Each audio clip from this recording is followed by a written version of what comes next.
Hello and welcome to BYJU'S IAS. Let's take up the daily quiz for today.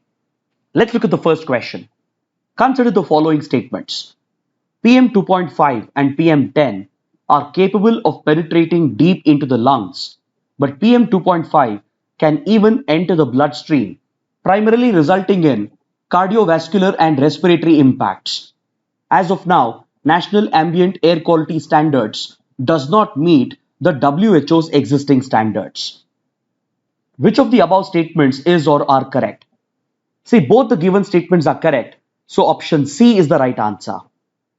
This question has been taken up because the Hindu carries an image depicting severe air pollution in the Delhi region, and it makes a reference to the new air pollution standards that has been brought out by the WHO. For the first time since 2005, the WHO has updated its air pollution standards. Latest scientific studies have clearly established the aggravated impact of air pollution on human health. It has been estimated that around 7 million premature deaths around the world are directly attributed to air pollution. Based on this new alarming scientific evidence, the WHO for the first time has updated its air pollution standards, which is expected to be followed by the member countries. See, in India, the air pollution standards are laid out under the National Ambient Air Quality Standards. These standards were last revised in 2009. Even these standards of India were falling short of the previous WHO standards, and hence, of course, India's National Ambient Air Quality Standards fall below the new standards of WHO as well.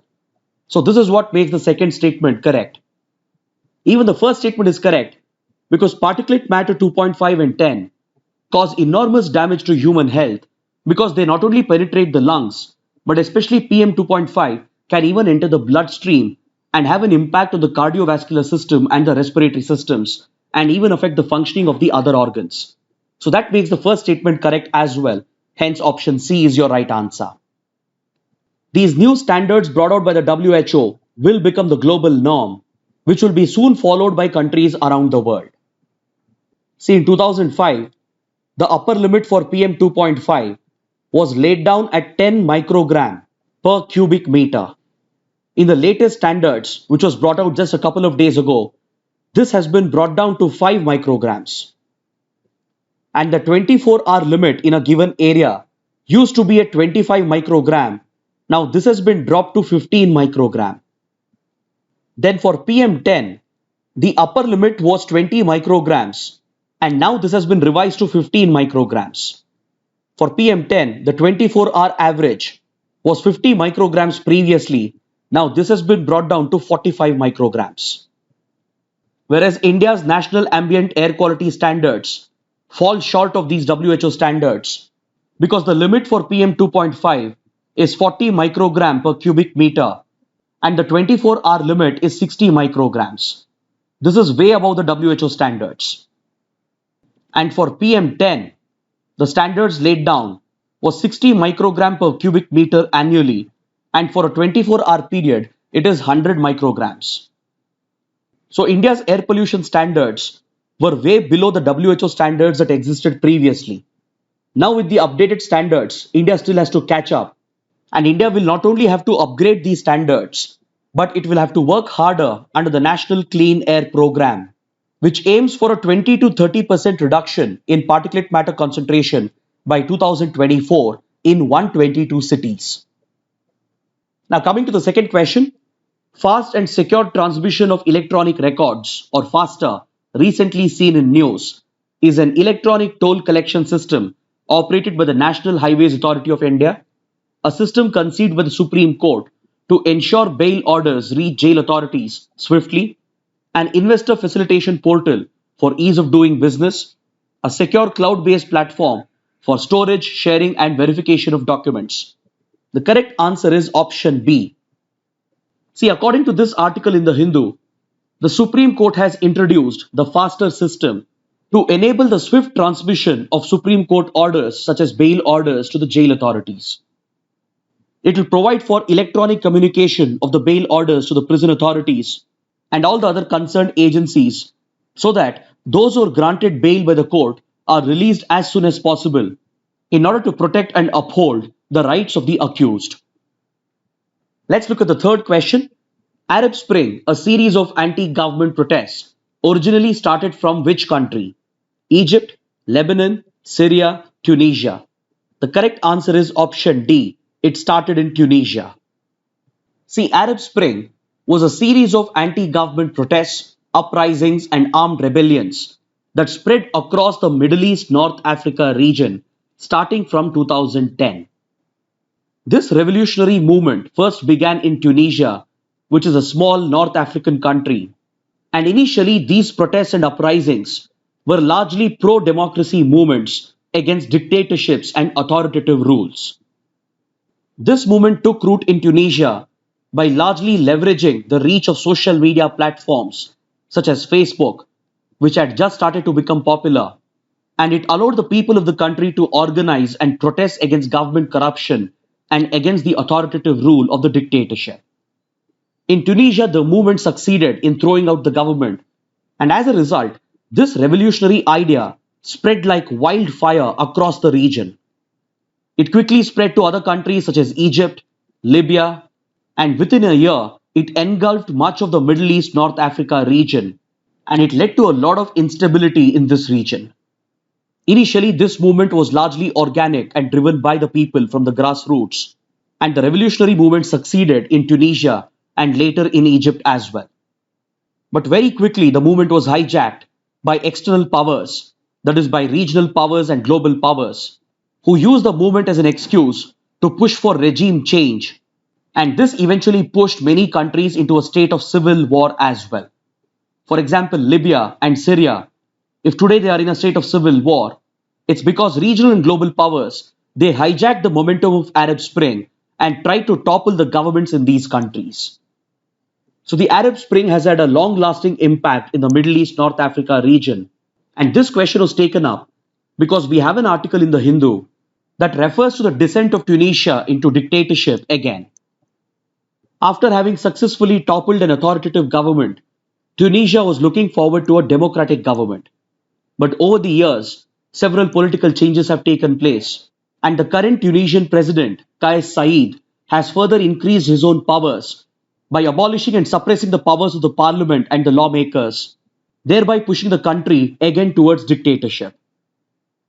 Now let's look at the fourth question. With respect to Arjun Mk-1A battle tanks, which of the following statements is or are correct? It is a second generation main battle tank manufactured in India in collaboration with Russia. India has recently agreed to export the battle tanks to Vietnam to boost India's material exports. Both the statements are incorrect, hence option D is the right answer. Let's understand why these statements are incorrect by looking at this article from the Hindu. See, the Arjun battle tank has been indigenously developed by the DRDO. So there is no Russian involvement in the development of this battle tank. And specifically the Arjun Mk-1A tank is a state-of-the-art new variant which will have enhanced firepower, mobility and survivability compared to the previous versions. This advanced battle tank has been designed and developed indigenously by the CVRDE, or the Combat Vehicles Research and Development Establishment, which is one of the units of the DRDO. The Defense Ministry has placed an order for 118 such tanks from the Heavy Vehicles Factory located at Avadi in Tamil Nadu, and these battle tanks are being procured for the Indian Army to add to its firepower. As of now, there is no proposal to export these battle tanks, and hence both the given statements are incorrect, and option D is the right answer. Now let's look at a practice question from the 2015 prelims paper. With reference to an organization known as Birdlife International, which of the following statements is or are correct? It is a global partnership of conservation organizations. The concept of biodiversity hotspots originated from this organization. It identifies the sites known as or referred to as important bird areas and biodiversity areas. Amongst the given statements, the first and the third statements are correct, so option C is the right answer. See, Birdlife International is a global partnership of conservation organizations, and they're all NGOs, non-government organizations. They identify and designate the important bird and biodiversity areas of the world. But however, The concept of biodiversity hotspots was not brought out by BirdLife International, but it was brought out by Conservation International or CI. Now, coming to the fact of the day, let's look at this article in the Hindu, which refers to ongoing trade negotiations between India and the United Arab Emirates. According to the article, India and the UAE have formally started negotiations for a comprehensive economic partnership agreement. This signifies the growing trade relations between India and UAE. And in the West Asia region, the UAE is not just a major trading partner for India, but also a major investor in India. A large part of India-UAE trade is comprised of oil exports from the UAE to India, and thus the UAE plays a key role in guaranteeing India's energy security. The UAE is also supplying massive quantities of oil to help India fill up its strategic petroleum reserves under the Indian Strategic Petroleum Reserve Project. This project is helping create a buffer stock for India for oil supplies, and the UAE along with Saudi Arabia are playing a direct role in providing supplies to the strategic petroleum reserves. Plus, the UAE is also home to a strong Indian diaspora, and close to 4 million Indians reside and work in the country, and they send back precious remittances, which is crucial for the Indian economy. So India and UAE have a very strong trading relationship, and to take this further, both the countries have started negotiating a free trade agreement known as CEPA or the Comprehensive Economic Partnership Agreement. The UAE is also pursuing similar agreements with other countries such as the United Kingdom, Turkey, Kenya, and South Korea. By working to further promote the trading relationship with India, the UAE is showing interest to be a part of India's $1 trillion export goal, thereby emerging as a major economic partner for India. So with this, let's conclude our discussion for today. Thanks for watching.